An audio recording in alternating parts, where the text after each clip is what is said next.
이제 은나팔에 대한 겁니다. 그래서 하나님께서 이스라엘 백성에게 이제 이동할 것인지 설 것인지를 이제 사인을 주시는데요. 하나는 이제 신적인 구름, 하나님의 구름이죠. 구름이 머물거든지 뜨든지 이러면 이제 이동하라 되어 있습니다. 그게 지난주 말씀입니다. 근데 또 하나님은 또 은나팔, 이제 나팔 소리를 가지고 또 이제 신호를 보내시겠다고 말씀합니다. 그래서 하나는 이제 보는 거죠. 구름은 이제 나팔은 이제 듣는 겁니다.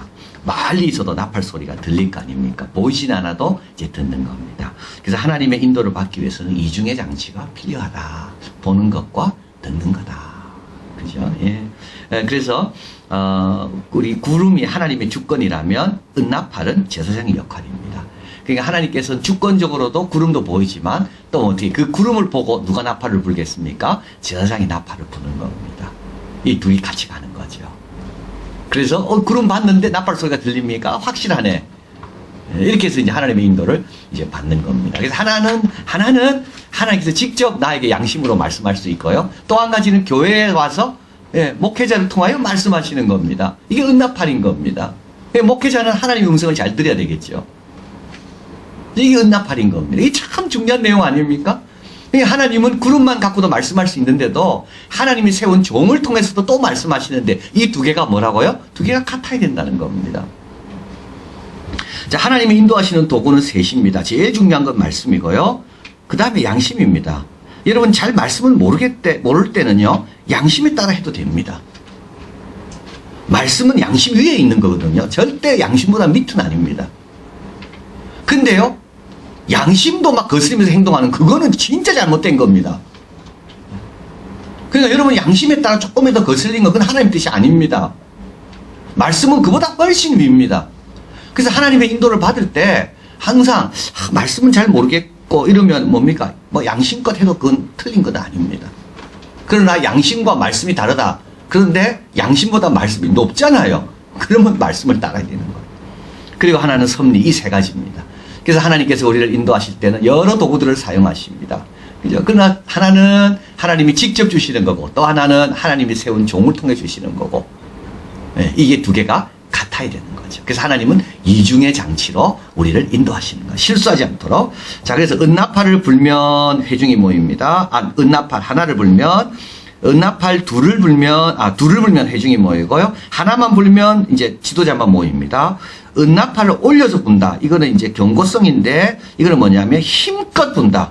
그래서 이제 현대에서 힘껏은 짧게밖에 못 불잖아요. 숨을 몰아가지고 확 부는 건 짧게 부는 거라서 이걸 짧게 분다라고 표현하고 있습니다. 이제 그러면 이거는 뭐 동편이 진행하고요. 이렇게 짧게 숨을 몰아가지고 한 번에 확 부는 것이 두 번이 울면 이거는 남편이 진행하는 겁니다. 회중을 모을 때는 울려 불지 않습니다. 그죠? 은은하게 부는 거고, 그리고 8절, 아론의 자손이 나팔을 불고요. 대적을 치러 나갈 때는 울려 붑니다. 또, 희락의 날 정한 절기 월삭 때는 제물 위에서 또 나팔을 부는 겁니다. 오늘은 제사가 있는 날이다. 오늘은 누가 기쁨의 제물을 하나님께 바쳤다. 그래서 이 기쁨의 날을 우리가 함께 축하하자. 이런 뜻에서 제물 위에서 나팔을 부는 겁니다. 자, 여기서 나팔을 부는 자의 책임이 있죠. 나팔 소리가 분명해야 됩니다. 부를 때 불어야 됩니다. 여러분, 부를 때 불지 않으면 안 됩니다. 그거는. 하나님께서 소집하라 했는데 나는 뭐 소집하기 싫어요. 그러면 안 됩니다. 자, 나팔을 불어야 하는데 불지 않으면 나팔수가 심판받습니다. 그런데 나팔을 불었는데도 움직이지 않으면 듣는 사람이 심판받습니다. 여러분, 나팔수는요, 아론의 제사장은 늘 보고 있어야 됩니다. 구름이 지금 떠오르나 머무나 떠오르면요, 불어야 되는 겁니다. 복음을 증거하는 나팔수들인데 우리가 가만히 침묵 짓고 있으면 되겠습니까? 하나님께서 우리의 마음을 자꾸 자극하시고 뭐가 도전을 하면요. 그러면요. 용기 있게 나서봐야 되는 겁니다.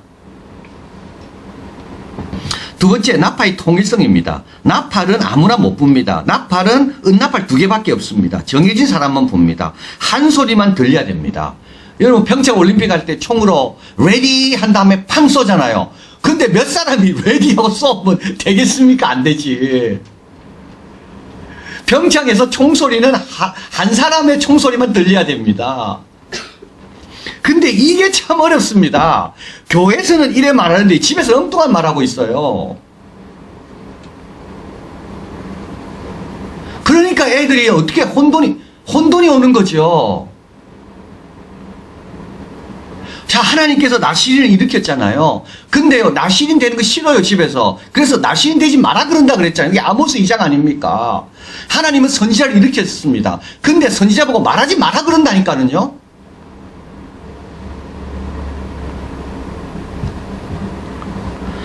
거짓 선지자들이 되면 안 됩니다. 나팔은 하나입니다. 우리는 그 나팔에 맞춰서 움직이고 불어야지 내가 또 다른 나팔을 불면 안 됩니다. 정말 이거는요, 중요한 겁니다. 먼저 그 나라와 그 일을 구하라고 들었습니다. 교회에서. 교회 학교에서 들었습니다. 근데 집에 와서는요, 꼭 그럴 필요 없다라고 이야기합니다. 여러분, 이러면요, 나팔이 몇 개가 됩니까? 이 지금 그 아이에게. 8절에 그 나팔은 아론의 자손인 제사장들이 분다 되어 있습니다. 나팔은 가져도 안 되고 나팔을 뺏어봐도 안 되고 나팔에 대해서는 귀를 기울일 뿐이지 내가 나팔이 되면 안 되는 거예요. 여러분, 아이들이요, 잘하는 아이들은 특징이 있습니다. 학교하고 부모하고 하나가 되면요, 아이들은 잘합니다. 그런데 하나가 안 되잖아요. 그러면 아이들은 지 편한 거 듣습니다. 여러분, 우리가 나팔을 조심해야 됩니다. 내 기분 따라, 내 생각 따라 하면 안 됩니다. 자, 그래서 이게 이제 거짓 선지자죠. 예레미야 23장 21절 읽어봅니다. 이 선지자들은 내가 보지니 아니하였어도 다름질하며 내가 그들에게 이르지 아니하였어도 예언하였은즉. 여러분, 하나님이 안 보냈는데도요, 막 말하고 다닙니다. 이게 거짓 선지자입니다. 우리도 조심해야 됩니다. 그래서 선지자는 항상 학자의 귀가 먼저 돼서 잘 알아듣고 그 다음에는요, 학자의 혀가 돼야 되는 거예요. 우리 예수님께서 뭐라 말씀하죠? 나는 스스로 말하지 않는다 그러잖아요. 아버지가 나에게 말하고, 그래서 나와 아버지는 하나다 그랬습니다. 여러분, 이런 걸 우리가 하나님 앞에 다 내려놓고, 그죠? 다 기도하고, 이런 것들을 우리가 점검해야 됩니다. 이게 신앙이 있는 부모입니다. 이게 믿음 있는 성도입니다. 나팔 소리는 하나입니다. 자, 나팔에 또 다른 기능이 있습니다. 이거는 신오면서 또 하나님의 함께 하심을 기억하게 하죠. 싸움을 나갈 때, 재물을 바칠 때 나팔을 불려서 하나님을 기억하라 했는데 하나님이 모르시겠습니까? 하나님은 다 아십니다. 그런데 하나님이 아신다는 것을 우리 보고 기억하라는 뜻인 겁니다. 그래서 나팔을 불 때, 아, 하나님이 기억하시겠구나, 이 생각 들면 확신이 안 들겠어요. 나팔을 불면, 아, 하나님께서 재물을 이제 기억하시겠다, 이 생각이 들 때, 야, 이 재물이 하나님께서 좋아하시겠다, 이런 생각이 들거든요. 결국 나팔은 우리에게 기억해 하는 또 기능을 한다. 그래서 모세의 지팡이를 늘 갖고 있어야 되듯이 아론은 뭘 갖고 있어야 됩니까? 나팔을 갖고 있어야 되는 겁니다. 백성들은 구름을 늘 보듯이 또 나팔 소리에도 늘 귀를 기울여야 됩니다. 자, 그 다음에 이제 시내산을 떠납니다. 11절 제2년 2월 20일에, 그래서 지난번에 6월절을 이제 1월 14일 날 지내야 되는데, 보니까 갑자기 이제 그게 만들어졌기 때문에 여행 중에 있는 사람, 부지 중에 시체를 접한 사람은 못하게 돼서, 그래서 2월 14일 날 한 달 뒤에도 한 번 더 기회를 특별한 경우 줬다 그랬죠. 그래서 그러고 나서 이제 언제 떠나냐면 2월 20일 날 떠나게 됩니다. 이스라엘 자손이 이제 광야에서 출발합니다. 민수기 1장에 보면 이스라엘 자손 애굽 땅에서 나온 후 2년 1월 1일에, 2월 1일에, 그러니까 2월 1일에 인구조사가 시작되죠. 인구조사 다 한 다음에 나팔에 대해서, 구름에 대해서 다 지시한 다음에 거기 19일 걸린 겁니다. 19일 걸린 다음에 이제 출발하는 겁니다. 그래서 이제 민수기 1장에서 10장까지 19일 걸린 겁니다. 그리고 시내산에 온 거는요, 이 제가 10개월을 했는데, 제가 어느 책에서 참고했는데, 아무리 계산해도 10개월이 안 나옵니다. 11개월입니다. 11개월 19일 만에. 11개월 19일 만에 어떤 일이 있었나요? 그 기간 동안에요. 제가 오늘 확실히 알아보니까 모세가 40일 금식을 2번 했더라고요. 아, 모세 죽을 뻔했습니다. 이 백성들 때문에. 40일 금식을 이때 2번 했습니다. 그러니까 여러분 잘 아셔야 됩니다. 이겁니다. 뭐냐면 10계명은 다 받은 겁니다. 그리고 나서 10계명을 돌판에 받기 위해서 모세가 올라가서 돌판에 하나님 마련 돌판에 들고 내려오다가 던진 겁니다. 그러니까 모세가 위에서 받고 와서 가르쳐 준 게 아닙니다. 십계명은 백성들이 다 들었습니다. 그리고 그것을 돌판에 새기기 위해서 모세가 올라가서 40일 동안 하나님과 교제하다가 그 다음에 그걸 들고 내려오다가 던진 겁니다. 그리고 나서 모세가 다시 오르잖아요. 이때는 하나님께서 돌을 갖고 올라오라 그러잖아요. 돌판을. 그래서 거기에다가 하나님이 새기시게 되는 거예요. 그래서 두 번 40일을 80일 한 3개월 되잖아요. 모세가 금식한 겁니다. 그러니까 요 지금 11개월 19일 요 사이에 이 시내산에서 제사에 대한 거 다 배우고 성막에 대한 거 다 배우고 어떻게 하는가 다 배우고 그래가지고 이때 참 일이 많은 겁니다. 자, 그래서 이제 떠나게 되죠. 그래서 이스라엘 자손이 애굽 땅에 나온 지 3월에 시내산에 광야에 들어가게 되고 오자마자 호렙산에 올라서 하나님께서 자기를 불렀던 그때로 회상하면서 다시 내려와 율례를 다 세우고 언약을 맺고 이제 계명 받으러 올라갔다가 금송아지 만드는 것 때문에 던지게 되고 다시 올라가고 그리고 성막을 다 만들고 이게 이제 11개월 동안의 시내 광야에서 있었던 겁니다. 자, 그래서 이제 처음 출애굽과 조금 다른 모습인데요. 14신 성막을 중심으로 동편 지파인 유다와 이사갈, 스볼론이 군대로 출발하고 이제 그리고 장막을 걷고 게르손 자손과 무라리 자손이 따라가고 그 다음에 두 번째 그룹 루벤, 시몬, 갓 지파가 군대로 이동하고 그 다음에 이제 성물을 가진 고핫이 이제 그 여러 가지를 메고 가운데로 가게 되고 그리고 이제 세 번째 그룹의 지파인 에브라임, 므낫세, 베냐민 지파가 군대로 이동하게 되고 맨 마지막 25절에 보면 단 자손 기에 속한 자들이 군대대로 진행하였으니 이 군대는 모든 진의 후진이었더라. 그래서 이제 이걸 두 번째 이제 이동이라고 해요. 첫 번째는 출애굽입니다. 출애굽. 그때 200만 명이 그냥 확 나온 거죠. 밤에 막 급하게 나온 겁니다. 예. 근데도 하나님은 그들을 군대라고 부르십니다. 근데 이제 비로소 여기서 군대가 되는 거죠. 그래서 이제 여기 두 번째 이동할 때는 어떻게 되는가 하면 성막 중심으로 해서 진을 다 만들고 인구조사 끝났고 그래서 거기에 따라서 이제 나오게 됩니다. 자, 그래서 여기 본문에 보면 이제 오늘 28절에 나와 이스라엘 자손이 진행할 때 이와 같이 군대를 따라 나갔더라. 이 군대라는 말을 계속 쓰고 있습니다. 출애굽기 6장 26절. 이스라엘 자손을 그 군대대로 애굽 땅에 인도하라 하신 여호와의 명을 받은 자는 아론이요 모세다. 하나님은 처음부터 이스라엘 백성을 건져낼 때 뭐로 건져내셨나요? 군대라는 말을 사용하신 겁니다.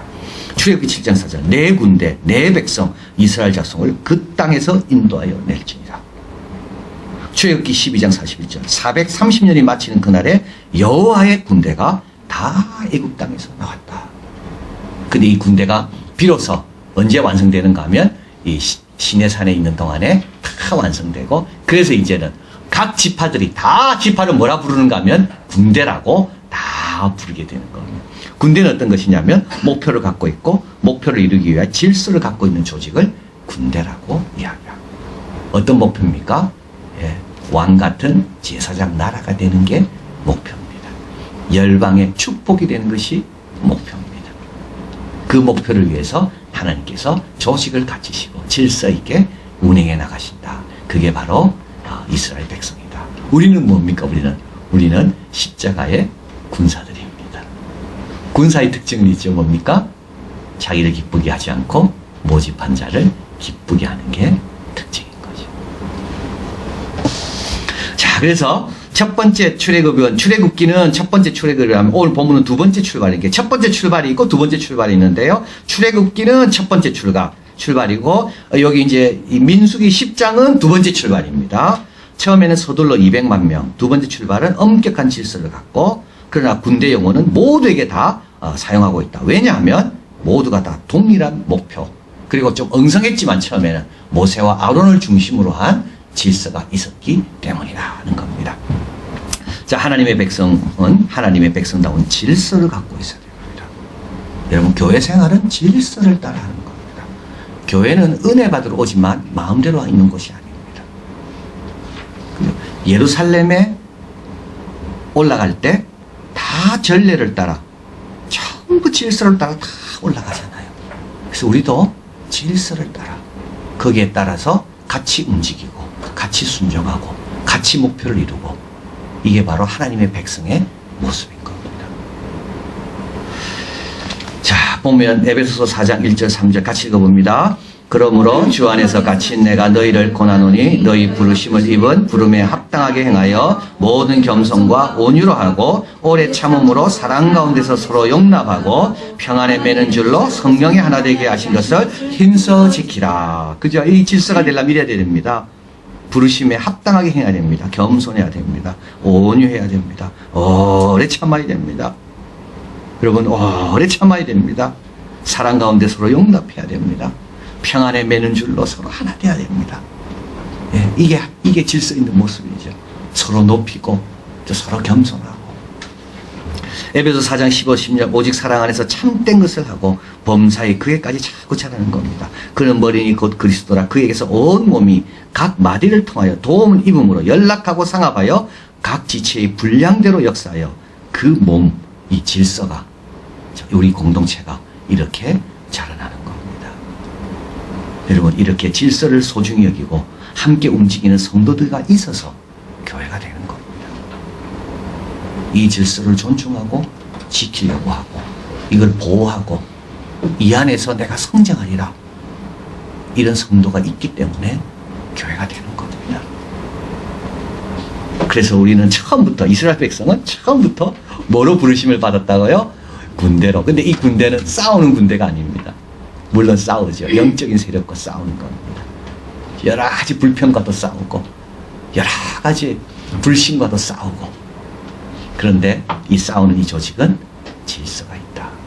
첫째는 사도요, 두 번째는 복음 전하는 자요, 세 번째는 교사요. 다 질서가 있습니다. 그래서 이 질서 안에서 우리는 더 성장하고 함께 움직인다.